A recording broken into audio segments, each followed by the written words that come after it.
अस्सलाम वालेकुम स्टूडेंट। आज की हमारी क्लास का टॉपिक है input and output device. Input output device में हम आज जो डिस्कस करेंगे वो इनपुट डिवाइस हैं और उसमें भी हम खास कीबोर्ड को देखेंगे। नेक्स्ट क्लास में हम pointing device, source data entry device के बारे में पढ़ेंगे। आज थोड़ा थोड़ा इनको डिस्कस करेंगे, लेकिन मेन हमारा टॉपिक कीबोर्ड होगा, कीबोर्ड्स होंगे और कीबोर्ड और उसकी कीज़ होंगी।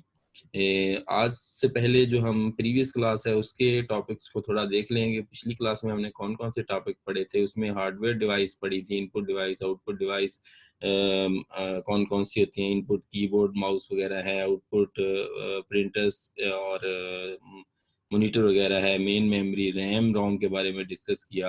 उसके बाद इनपुट आउटपुट डिवाइस जो दोनों तरह कैटेगरी में शामिल होती हैं, जिसमें टच स्क्रीन वगैरह है। उसके बाद सेकेंडरी स्टोरेज डिवाइस हैं, जिसमें hard disk, floppy disk, disk drive,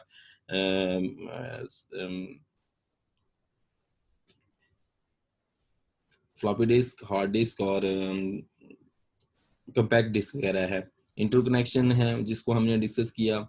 interconnection में बसेस वगैरह हैं, उसके अलावा पोर्ट्स हैं, इनको हमने डिस्कस किया। नेटवर्किंग डिवाइस है जिसमें मॉडेम, एनआईसी और रूटर वगैरह हैं, इनको हमने डिस्कस किया। उसके बाद हमने सॉफ्टवेयर क्लासिफिकेशन को डिस्कस किया, जिसमें एप्लीकेशन सॉफ्टवेयर, सिस्टम सॉफ्टवेयर है। और फिर एप्लीकेशन सॉफ्टवेयर की दो टाइप्स, जो कस्टम बिल्ड सॉफ्टवेयर और पैकेज सॉफ्टवेयर, इनको डिस्कस किया। आज की हमारी क्लास कीबोर्ड्स, पॉइंटिंग डिवाइस और सोर्स डाटा एंट्री डिवाइस है।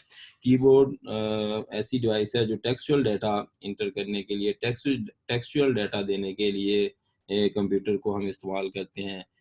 वैसे तो सारी इनपुट डिवाइस डाटा कंप्यूटर को देने के लिए, कंप्यूटर के साथ कम्युनिकेशन के लिए हम इस्तेमाल करते हैं। तो कीबोर्ड टेक्सचुअल डाटा देने के लिए इस्तेमाल किया जाता है, जबकि दूसरी पॉइंटिंग डिवाइस है, ये कर्सर को स्क्रीन पे कंट्रोल करने के लिए, मूव करने के लिए हम इसको इस्तेमाल करते हैं।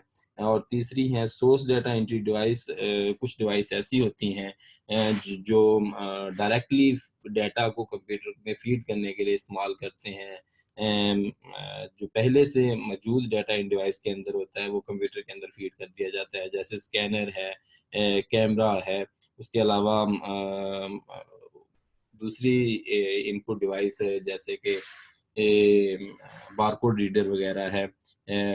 उनमें डाटा पहले ही होता है, आप डायरेक्टली कंप्यूटर के अंदर उनको इन डिवाइसेस की मदद से फीड कर लेते हैं। पॉइंटिंग डिवाइस जिसमें माउस माउस आ जाता है, लाइट पेन आ जाता है, ट्रैक बॉल आ जाती है, पेन बेस सिस्टम आ जाता है। ये सारी की सारी क्या हैं, इनपुट डिवाइस हैं, पॉइंटिंग इनपुट डिवाइस हैं। तो आज हम डिस्कस करेंगे ख़ास तौर पे कीबोर्ड को, जो कि टेक्सचुअल डाटा एंट्री के लिए कंप्यूटर में इस्तेमाल किया जाता है। कीबोर्ड टेक्सचुअल डाटा एंट्री के लिए इस्तेमाल करते हैं। ये टाइपराइटर की तरह होता है, जिसमें कुछ एडिशनल कीज़ होती हैं जो टाइपराइटर के अलावा होती हैं। वैसे तो कीबोर्ड की दो अक़साम होती हैं, क्यूआरटी कीबोर्ड और डेविऑक कीबोर्ड है। तो हम यहाँ पे क्यूआरटी कीबोर्ड इस्तेमाल करेंगे, उन्हीं उसको ही डिस्कस करेंगे। क्यूआरटी कीबोर्ड को हम उसकी कीज़ को हम चार मेन कैटेगरीज में डिवाइड करते हैं। फंक्शंस की है, कीज़ होती हैं। उसके बाद मेन कीबोर्ड है, जिसमें अल्फ़ा न्यूमेरिक कीज़ आती हैं। उसके बाद न्यूमेरिक कीज़ हैं और एरो, या आप जिसको कर्सर कंट्रोल कीज़ कहते हैं। इन चार मेन कैटेगरी पे कीबोर्ड मुश्तमिल होता है। सबसे पहले की जो हम डिस्कस करेंगे उसको फंक्शन की कहते हैं। फंक्शन की F1 से लेकर F12 तक होती हैं। फंक्शंस की का हर प्रोग्राम में डिफरेंट फंक्शन होता है। ये कीबोर्ड कमांड्स पे मुश्तमिल होती हैं, जो फास्टली कंप्यूटर को कमांड्स देने के लिए आप इस्तेमाल करते हैं। फास्टली कमांड आप फंक्शन कीज़ की मदद से देते हैं। ये F1 से लेकर F12 तक मुश्तमिल होती हैं और इनका डिफरेंट फंक्शन होता है डिफरेंट प्रोग्राम में। और ये ख़ास तौर पे एप्लीकेशन प्रोग्राम में अहम एप्लीकेशन प्रोग्राम को एग्जीक्यूट करने, उस पे मुख्तलिफ फंक्शन अप्लाई करने के लिए ख़ास तौर पर इस्तेमाल की जाती हैं। उसके बाद हम मेन कीबोर्ड को डिस्कस करेंगे, मेन पार्ट्स ऑफ कीबोर्ड जिसमें अल्फ़ा न्यूमेरिक कीज़ वगैरह आ जाती हैं, तो उनको डिस्कस करेंगे। इनमें ए टू ज़ी तो वो कीज़ हैं जिससे हम सारे फ़ैमिलियर होते हैं, जो टाइपराइटर के ऊपर होती हैं। उसके अलावा सम स्पेशल की होती हैं जिनका डिफरेंट अलग से कोई ना कोई अहम इम्पोर्टेंट फंक्शन होता है।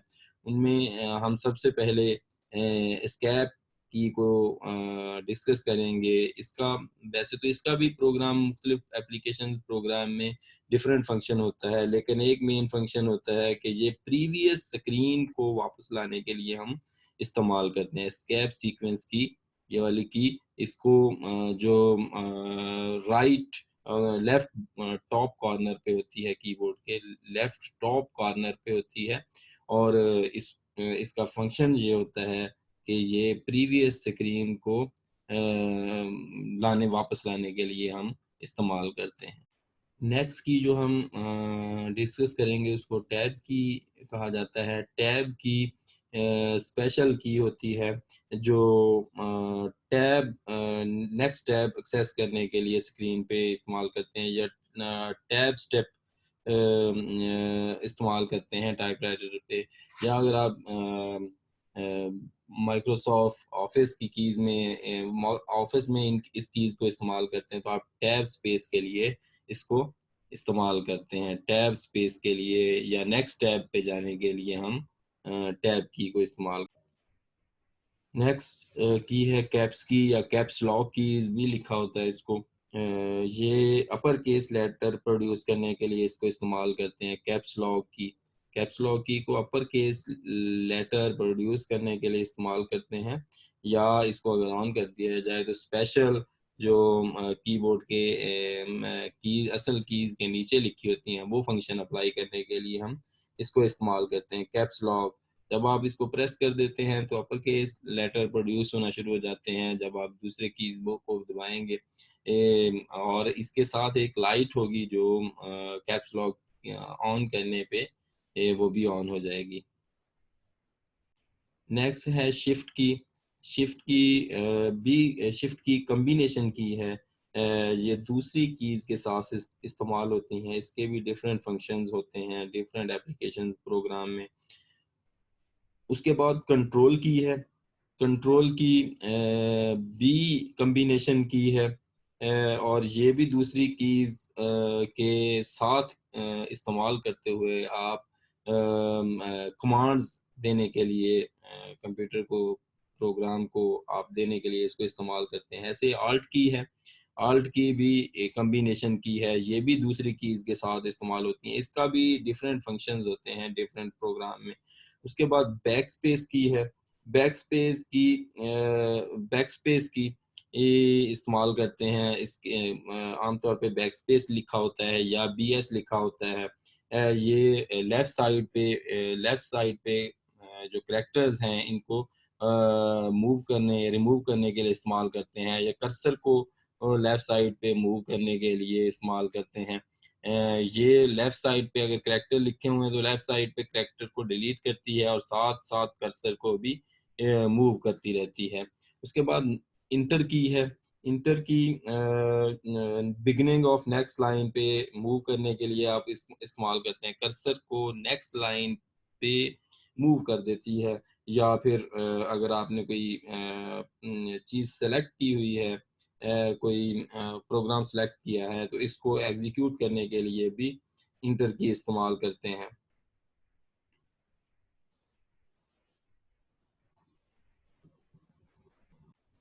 इसके बाद जो कीज़ हम डिस्कस करेंगे वो न्यूमेरिक कीज़ हैं। न्यूमेरिक कीज़ के डिफरेंट फंक्शंस हैं। उसके अलावा नंबर इंटर करने के लिए भी मुख्तलिफ न्यूमेरिक डिजिट इंटर करने के लिए भी हम लिखने के लिए भी हम इनको इस्तेमाल करते हैं।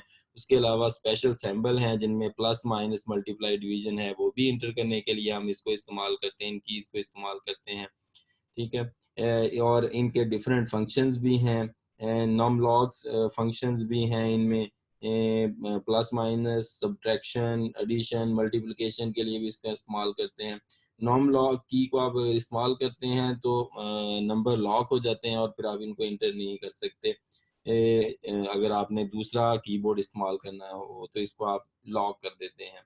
उसके अलावा ये नंबर एंटर करने के अलावा इन कीज़ का डिफरेंट फंक्शन भी है, जिसको हम डिस्कस करेंगे। सबसे पहले 1 की है, 1 की और इसके ऊपर एंड भी लिखा हुआ है। 1 नंबर 1 एंटर करने के लिए या फिर एंड के लिए आप इसको इस्तेमाल करते हैं।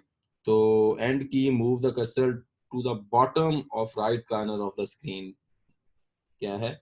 एंड पे, एंड पे और राइट साइड पे, एंड पे मूव करने के लिए कर्सर को स्क्रीन की एंड पे बिल्कुल और राइट साइड पे मूव करने के लिए इसको इस्तेमाल करते हैं।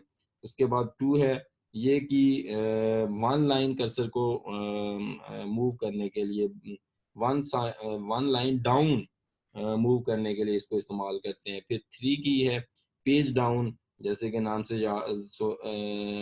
शो हो रहा है कि ये पूरा का पूरा कर्सर स्क्रीन पे नेक्स्ट पेज पे मूव कर देती है।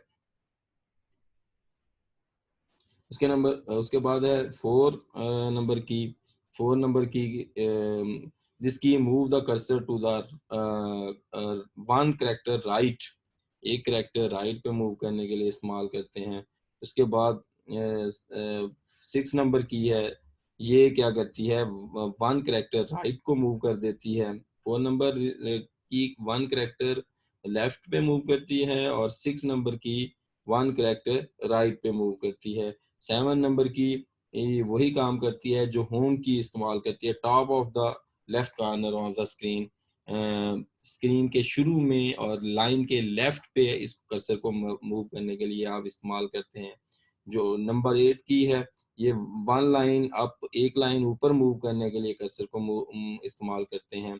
पेज अप करने के लिए 9 नंबर की इस्तेमाल करते हैं और इंसर्ट की के तौर पर 0 की इस्तेमाल होती है और इसके साथ डेल की है। डेल की वन कैरेक्टर डिलीट करने के लिए इस्तेमाल करते हैं, स्पेस के लिए इस्तेमाल करते हैं और सिलेक्टेड टेक्स्ट को डिलीट करने के लिए इस्तेमाल करते हैं, या राइट साइड पे कर्सर को कैरेक्टर को डिलीट करने के लिए इस्तेमाल करते हैं। उसके बाद जो की हम डिस्कस करेंगे वो एरो कीज हैं। एरो कीज कर्सर को कंट्रोल करने के, कर्सर की पोजीशन को स्क्रीन पे आप कंट्रोल करने के लिए इस्तेमाल करते हैं। 2 4 6 है और 8 की भी इसके साथ इस्तेमाल होती हैं अगर आप नम लॉक की इस्तेमाल कर लें। नम लॉक कर दें और 2 4 6 8 कीज को अगर आप इस्तेमाल की करें तब भी आप कर्सर को कंट्रोल कर सकते हैं। उसके अलावा ये कर्सर राइट पे कर्सर को मूव करने के लिए, टॉप को कर्सर पे मूव करने के लिए, बॉटम पे कर्सर को मूव करने के लिए और लेफ्ट पे कर्सर को मूव करने के लिए आप इस्तेमाल करते हैं। उसके अलावा इन्हीं कीज़ का जो ऊपर हमने पढ़ी हैं नंबर की, ये इंसर्ट, डिलीट, होम, एंड और page up and page down की भी इस्तेमाल होती हैं, अलग से भी होती हैं और इन कीज़ की मदद से भी आप ये फंक्शन परफॉर्म कर सकते हैं।